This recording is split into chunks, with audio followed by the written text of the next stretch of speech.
गुजरात चुनावों में दमखम भरने वाली आम आदमी पार्टी को लेकर आज पंजाब में लगातार हो रही दिन दहाड़े हत्याओं को लेकर अब लगातार सवाल उठ रहे हैं कि अभी कुछ दिन पहले एक हत्या जो है वो हिंदू नेता की कर दी गई और आज फिर एक बार आतंकवाद जो है वो पनपता हुआ नजर आ रहा है। पंजाब में जिस तरीके से दिन दहाड़े हत्याएं हो रही हैं और वहीं अरविंद केजरीवाल जो आम आदमी पार्टी के संयोजक हैं और पंजाब के मुख्यमंत्री की तरफ से इस पूरे मामले को लेकर कोई भी बयान अभी तक सामने नहीं आया है और वहीं लगातार सवाल पूछे जा रहे हैं पंजाब की आम आदमी पार्टी सरकार से। इस पूरे मामले पर बात करते हैं, हमारे साथ मौजूद है मुफ्ती शमून काशमी सर किस तरीके से देख रहे हैं अरविंद केजरीवाल की पार्टी बार बार पे इस तरीके से बड़े दावे किए गए थे कि पंजाब से आतंकवाद का खात्मा कर देंगे, ड्रग माफिया को खत्म कर देंगे, पर आज फिर एक बार एक तरफ जहां खालिस्तान पैर पसार रहा है तो आतंकवाद भी पनपता नजर आ रहा है जिस तरीके से दिन दहाड़े हत्याएं हो रही हैं पंजाब में। ये बहुत दुर्भाग्यपूर्ण है। पंजाब हमारा एक ऐसा हमारा राज्य है जो सामाजिक समरसता, धार्मिक एकता और भाईचारे के लिए जाना जाता है। वो तमाम विश्व के प्रिय और विश्व में भाईचारे को स्थापित करने वाले और अव्वल अल्लाह नूर उपाय कुदरत के सब बंदे एक ही नूर से सब जग उपजे कौन भले कौन मंदे के अल्फाज उनकी खूबसूरती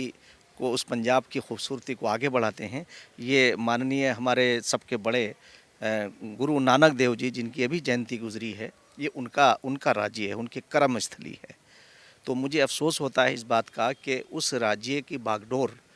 एक ऐसे इंसान के पास आई तो उसका सौभाग्य था और उसे अपना सौभाग्य समझ करके काम करना चाहिए था, मगर दुर्भाग्य उस आदमी ने उसे दुर्भाग्य में बदल लिया कि वो बजाय उसके कि वो पंजाब को देखते, वो जाकर के गुजरात के अंदर जो है वो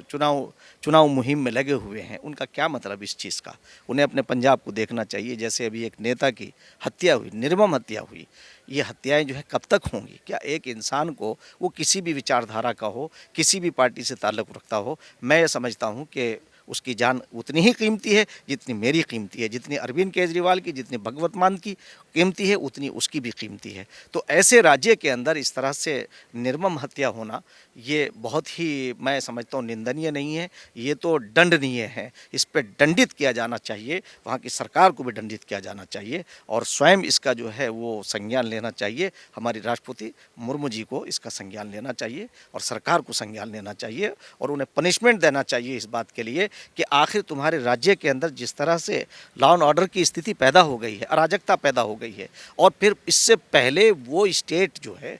इस तरह से उन विघटनकारियों में रह चुका है। अगर आपने ज़रा सा भी वहाँ लापरवाही की तो एक बड़ी घटना वहाँ घट सकती है, और अगर घटना घटेगी तो ये देश के लिए नुकसानदायक होगा कि हम जिस तरह से प्रगति की ओर चल रहे हैं और हम विकास की तरफ बढ़ रहे हैं और सारी दुनिया हमें देख रही है कि हम किस तरह से हमारा विकास आगे बढ़ रहा है। तो हमें ये होना चाहिए कि हमारे पॉलिटिकल मतभेद तो हो सकते हैं, मगर इसमें मनभेद नहीं होना चाहिए कि किसी भी जगह किसी ऐसी चीज़ को बढ़ावा नहीं देना चाहिए कि जिससे जो हमारे मफादात हैं, हमारे स्वार्थ हैं, यानी जो हमारे देश की एकता और अखंडता है, वो कमज़ोर हो। तो मैं समझता हूँ कि इस वक्त आम आदमी पार्टी को, पंजाब की, और ख़ुद अरविंद केजरीवाल को मैं ये समझता हूँ कि इस वक्त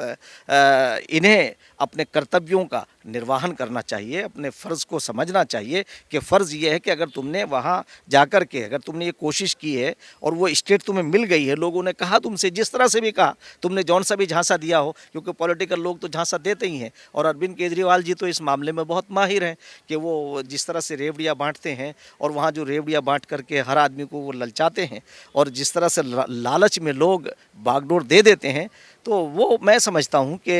ये बहुत ही दुर्भाग्यपूर्ण है और इसके ऊपर कार्रवाई होनी चाहिए। और भगवत मान को फ़ौरन जो है चीफ मिनिस्टर ऑफ पंजाब को अपने दौरे को रद्द करके पंजाब को देखना चाहिए। उन्हें ये देखना चाहिए कि मेरा पंजाब, जहाँ मेरी ड्यूटी है, जहाँ की तुम मुख्यमंत्री हो, वहाँ अगर ये अराजकता फैलेगी और एक ऐसा स्टेट जो हमारे दुश्मन देश से जिसकी सरहदें मिली हुई हैं, तो वहाँ तो हमें बहुत ज़्यादा हमें केयर करने की ज़रूरत है, केयरफुल होना चाहिए। और अगर हम उसमें ज़रा सी भी अनदेखी करेंगे तो ये हमारे लिए और देश के लिए बहुत नुकसानदायक होगा। इसलिए मेरा तो ये मानना है कि भगवत मान को फ़ौरन इस चीज़ के लिए फ़ौरन उन्हें अपने अपने वहाँ से आकर के अपने स्टेट को देखना चाहिए। उन्हें गुजरात की फ़िक्र नहीं करनी चाहिए, बल्कि आकर के अपने स्टेट की फ़िक्र करनी चाहिए। और अगर वो ऐसा नहीं करते और नहीं रोकते हैं तो सेंटर को इसका संज्ञान लेना चाहिए कि अगर इस तरह से हत्याएं होंगी, इस तरह से अराजकता फैलेंगी और इस तरह से अगर वहाँ जो है वो टेररिज्म का फिर से अगर ये अंदेशा है कि फिर से शुरू हो सकती है, तो ये सरकार की, सेंटर की मॉरली जिम्मेदारी है कि उसका वो संज्ञान लेकर के आने वाले हालात, यानी ऐसे हालात ना हो सके, उन्हें रोकने के लिए पहले ही एडवांस में उन्हें इसके प्रयास करने चाहिए। और सरकार को यहाँ से जो है वो होम मिनिस्ट्री को इसका संज्ञान लेकर के वहाँ लेटर लिखना चाहिए, वहाँ के होम सेक्रेटरी को कहना चाहिए और सेक्रेटरी को कहना चाहिए, चीफ सेक्रेटरी को लिखना चाहिए, ताकि वो वहाँ कोई भी ऐसी घटना न घट सके जिससे हमारे इस शांति के माहौल को कोई ऐसी ताकतें जो लगी रहती हैं वो भंग ना कर सकें। सर, इस पूरे मामले को लेकर जैसा कि अभी आपने भी जिक्र किया है कि पंजाब जो है वो एक बॉर्डर स्टेट है, वहाँ पर कानून व्यवस्था से लेकर तमाम चीज़ों का खासा इंतजाम और ध्यान रखना चाहिए पंजाब की सरकार को। पर जिस तरीके से आज दिन दहाड़े एक के बाद एक हत्याएं हो रही हैं, लास्ट ईयर देश के प्रधानमंत्री नरेंद्र मोदी की सिक्योरिटी में ब्रीच हुआ, उसके बाद सिद्धू मूसेवाला की इसी तरीके से दिन दहाड़े हत्या हुई, फिर हिंदू नेता की हत्या हुई, लगातार हत्याएँ हो रही हैं, खालिस्तान जिस तरीके से पनप रहा है पंजाब में, तो इसको लेकर तमाम जो लोग हैं वो आम आदमी पार्टी के संयोजक अरविंद केजरीवाल को लेकर भी अब निशाना साध रहे हैं और सवाल कर रहे हैं क्या कुमार विश्वास के द्वारा जो तमाम चीज़ें कही गई थी क्या वो सत्य है, क्या इसीलिए अरविंद केजरीवाल ध्यान नहीं दे रहे हैं पंजाब की सिक्योरिटी पर और लॉ एंड ऑर्डर पर। हाँ, बड़े असल में दुर्भाग्य की बात यही है कि उस वक्त कुमार विश्वास जी ने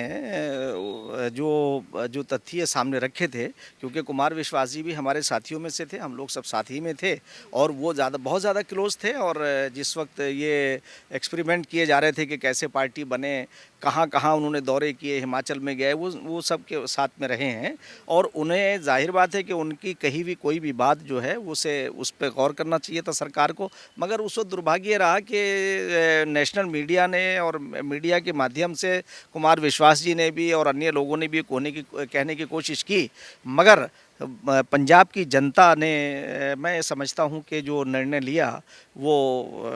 निर्णय अच्छा था या ख़राब था, ये तो अब समय बता रहा है कि उन्हें बहुत सोच समझ करके निर्णय लेना चाहिए था और किसी भी लालच में आकर के लोगों को अपने वोट का सही इस्तेमाल करना चाहिए, अपने वोट को लालच की नज़र नहीं करना चाहिए। मैं ऐसा महसूस करता हूं और पंजाब हमारा एक ऐसा स्टेट है, ऐसा राज्य है जो बहुत प्यारा राज्य है हमारा और हर तरह से वहां के लोग भी बहुत ऑनेस्ट हैं, बहुत मेहनती हैं। वहां के किसान जो हैं जिस तरह से पूरे देश नहीं बल्कि विश्व के अंदर एक अपना अलग स्थान रखते हैं, तो उन लोगों की सोच भी अलग होनी चाहिए। उन्हें ऐसे दलों को बढ़ावा नहीं देना चाहिए कि जो दल वहाँ की एकता और अखंडता को कमज़ोर कर सकें। और अरविंद केजरीवाल का तो एक मंशा ये है कि वो तो बहुत जल्दी में हैं इस चीज़ की कि वो धीरे धीरे जिस तरह से आगे बढ़ रहे हैं, मैं समझता हूँ कि देश की जनता को इसमें उनके प्रति अवेयरनेस लाने की ज़रूरत है, इनफरादी तौर से नहीं बल्कि। और मैं ये भी समझता हूँ कि जितनी भी पार्टी हों, चाहे वो भारतीय जनता पार्टी हो या वो अन्य कांग्रेस हो या जो भी पार्टियाँ हों, उन पार्टियों को अपने अच्छे लोगों को आगे करना चाहिए, अच्छे लोगों को आगे लाना चाहिए ताकि करप्ट लोग पीछे आ सकें और ये व्यवस्था ठीक हो सके। इसलिए कि वहाँ जो सरकार चल रही थी कांग्रेस की सरकार थी, तो लोगों ने अरविंद केजरीवाल के कामों पे उनके उस पर वोट नहीं दिया, बल्कि जो पिछली सरकार के जो कारनामे थे, जो 5 साल तक वो लड़ते रहे और कोई काम नहीं किया, ना किसानों की भलाई के लिए कोई काम किया, ना जो उन्होंने वादे किए थे उस पर कहीं वो पूरे खरे उतरे, जो उनके कर्जे माफ़ होने थे, ये होने थे, इन्होंने उस बीच में मौके से फ़ायदा उठा लिया। तो इसलिए मैं समझता हूँ कि अरविंद केजरीवाल को भी अपने वादों के ऊपर ध्यान देना चाहिए और ऐसी लापरवाही नहीं करनी चाहिए कि पंजाब जैसे स्टेट को उसे हर तरह से वहाँ आपको अपने आप को बहुत सतर्क रखना चाहिए और वहाँ जो वहाँ की टीम है, पॉलिटिकल टीम है, उन सबको सतर्क रहना चाहिए ताकि फिर से कोई ऐसी ताकतें, विदेशी ताकतें वहाँ पैर न पसार सकें जो हमारे अमन व सुकून को ख़त्म कर सके और वो उन्हें मौका मिले कि वो हमारे सुकून को और हमारी जो शांति है उसे भंग करने का मौका नहीं देना चाहिए। एक तरफ अरविंद केजरीवाल गुजरात में चुनाव प्रचार कर रहे हैं, दिल्ली और पंजाब के मॉडल की बात की जा रही है, पंजाब में व्यवस्थाएं जो है वो उनकी किस तरीके से दिखाई दे रही हैं वो आज जनता के सामने है। तो सर, जिस तरीके से पंजाब का मॉडल सामने आ रहा है, क्या इस आधार पर अरविंद केजरीवाल को कोई बढ़त मिलेगी गुजरात में? नहीं, अब ये तो देखिए आने वाला समय बताएगा कि कि क्या वहाँ के लोग किस तरह से अपना मतों का अधिकार करते हैं। मैं तो ये समझता हूँ कि दिल्ली और पंजाब में कोई अच्छे हालात नहीं हैं। वो ये ज़रूर है कि अल्लामा इकबाल, जो महाकवि इकबाल हैं, उन्होंने एक बात कही है कि इकबाल बड़ा उपदेशक है, मन मोह लेता है बातों में, गुफ्तार का गाजी बन तो गया, किरदार का गाजी बन ना सका। यानी जो किरदार है अरविंद केजरीवाल का, वो उनके कहने और करने में बिल्कुल बहुत डिफरेंस है। वो बात बहुत करते हैं और बात करने के बाद लोगों को मोह भी लेते हैं। कहीं वो अपने आप को लाडला बना के पेश करते हैं, कहीं अपने आप को ईमानदार बना के पेश करते हैं। उनकी ईमानदारी का तो ये आलम है कि जो रामलीला ग्राउंड के ऊपर पैसा आया था करोड़ों लाखों अरबों के हिसाब से, आज तक उसका हिसाब नहीं है। और उसके बाद जो फोर फाउंडेशन से पैसा इनके लिए आया, उसका कोई हिसाब नहीं है। ये तो बड़ी बदनसीबी की बात है कि होम मिनिस्ट्री को इस पे तो स्वयं जो है संज्ञान लेकर के इन चीज़ों की जानकारी करनी चाहिए थी। और अब तो एक चीज़ और सामने आ गई है कि सीबीआई के द्वारा आपके सत्येंद्र जैन, वो अभी जेल के अंदर हैं ईडी के द्वारा, और सीबीआई की जांच में जो है ये भी इनके दो जो है पीए पकड़े गए हैं और पकड़े जा रहे हैं। जिन ठेकेदारों को इन्होंने जो दिया है, मनीष सिसोदिया जो डिप्टी सीएम हैं, यानी आप समझ लीजिए कि इनके किरदार को अगर कोई देखेगा तो मैं तो गुजरात के लोगों से ये कहना चाहूँगा कि ये तो ठीक बात है कि ये आपको सारे लालच देंगे और ये कहेंगे आपको यूँ हम जन्नत की सैर करा देंगे, हम आपको वहाँ उन तीरथों पे ले जाएंगे, हम फलां जगह ले जाएंगे। आप ये भी तो सोचिए कि क्या अपने पैसे से ले जाएंगे?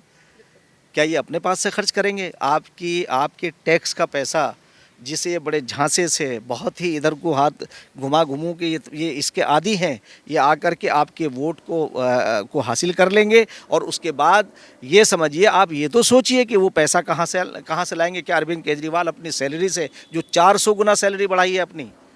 400 गुना सैलरी एमएलएस की, और अपनी सैलरी जो है 400 गुना बढ़ाई, 19-21 करोड़ के अंदर जो स्विमिंग पूल बनाया, क्या वो इन्होंने अपने पैसे से बनाया?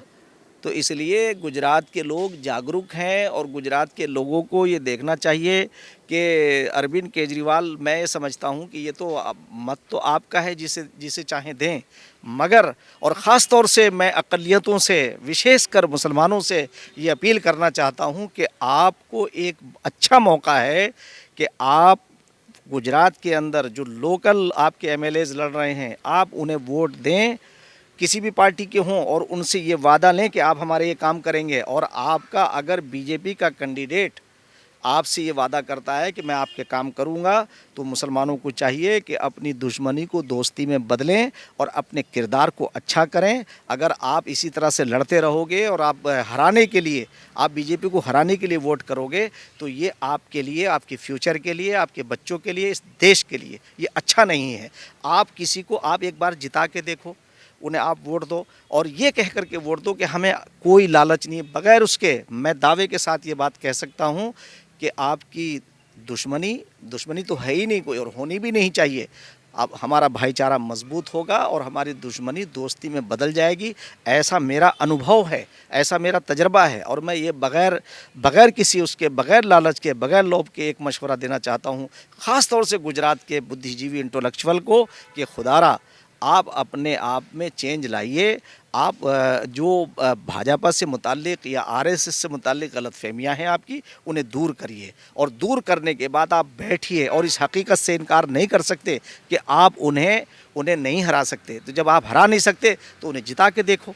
इसलिए मेरा ये सीधा मशवरा है कि बजाय इसके कि आप अरविंद केजरीवाल की तरफ आएँ, अगर आप ऐसा करेंगे तो ये आपके लिए बड़ा घातक कदम होगा। बाकी आप उसके ऊपर आप स्वयं बहुत समझदार हैं और आप एक अच्छी जगह पे आप रह रहे हैं। गुजरात जैसा स्टेट जो महात्मा गांधी से जुड़ता है, वो गुजरात जो पूरी दुनिया के अंदर